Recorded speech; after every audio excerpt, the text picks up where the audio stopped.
The Faith Research Network, supported by the National Institute for Health Research, is dedicated to advancing compassionate care models that improve family well-being through information retention, trusted guidance, and a community-anchored approach.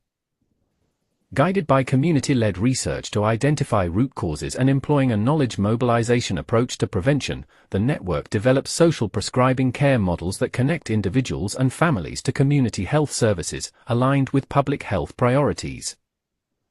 The network's operating system includes digital platforms that enhance communication and collaboration among voluntary, community, faith, and social enterprise organizations, along with external partners, to strengthen institutional capacity.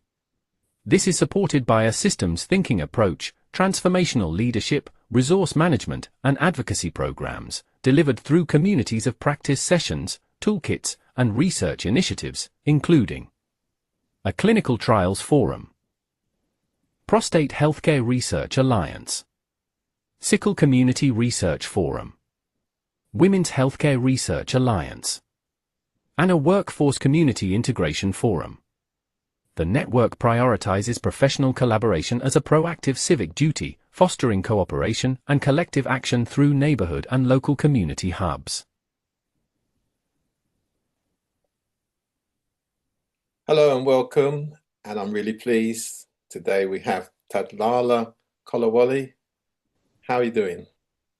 I'm good, thank you, Rudy. How are you? Thank you for having me. I'm very well, thank you. So let's get started. Tadala, what inspired the creation of the African and Caribbean Recipes magazine for people living with chronic kidney disease, popularly known as CKD? I would say how it originally started was Kidney Care UK are a charity, and they partnered with a patient actually who had chronic kidney disease and kept complaining about how the food was very bland. And so they created something called Kidney Kitchen, and they've been creating recipe books over the last few years. Now, I've been giving some of these recipe books to some of my patients, but unfortunately, not all my patients can receive them because not all my patients have shepherd's pie or have pasta. So it was quite difficult there wasn't that cultural match. And so we highlighted this to Kidney Care UK. And what they did was they started doing different types of magazines. I think the last one that they did before this one was the South Asian one. So that was really good. I think they realized it took off. People really utilized it and enjoyed it. And then they put out a call for the African and Caribbean one. And of course, I put my hand up because I was really keen to be involved to see what we could do and see recipes that I was familiar with being represented in the magazine. So that's how it came about. Excellent. So how are the recipes in the African and Caribbean collection tailored to be kidney friendly, and who approves them? So when it comes to the kidney patient, what we've found is that potassium tends to be high when we check your blood results. Phosphate tends to be high. Blood pressure as well tends to be high. And we're looking at diabetes being about 50% of the people who have kidney disease have diabetes as well. So all of these things are sort of looked at, and then we've tailored the diet to make sure that it's not high in phosphate, so it shouldn't affect your blood results, or potassium. And it's all looked at by dietitians, specialist kidney dietitians. So Kidney Care UK have paired up with the KDSG, which is the Kidney Dietitian Specialist Group in the umbrella British Dietetic Association. And they analyze each recipe, one, to make sure it's nutritionally complete. So you have your carbohydrate, protein, and your vegetables and all your micronutrients.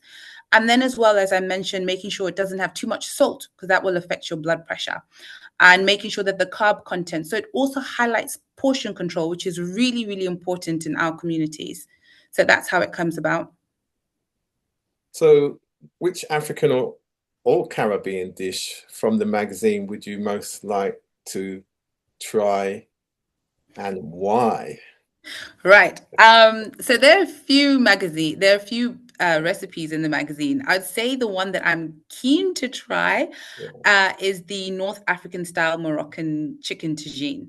And I think the reason why I'd be more keen to try this one is because when you look at the recipe, you look at the spices that are used. So you've got your warming spices, your turmeric, your ginger, your paprika, all of these type of spices that then mean you still get the flavor, you still get the depth of culture, and you don't have to use too much salt in order to still enjoy that recipe. So that's one definitely that I think is really important to have a try for myself.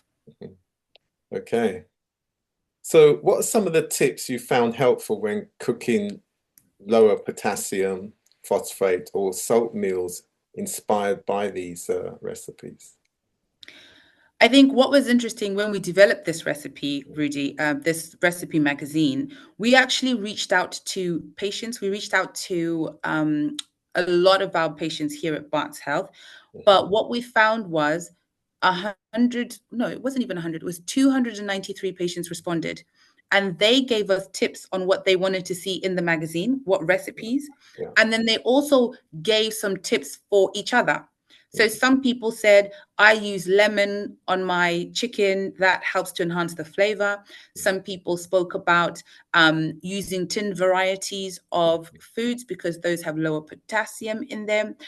Some people spoke about using less salt, so mixing their own spices themselves. So where they would look and find a jerk seasoning, instead of buying a jerk seasoning, they would look at the ingredients list and then see what spices were in there, and then they would make their own spices. And so this was a chance for them to share, and that's one of the things that we've highlighted in the magazine. So that's all put inside there.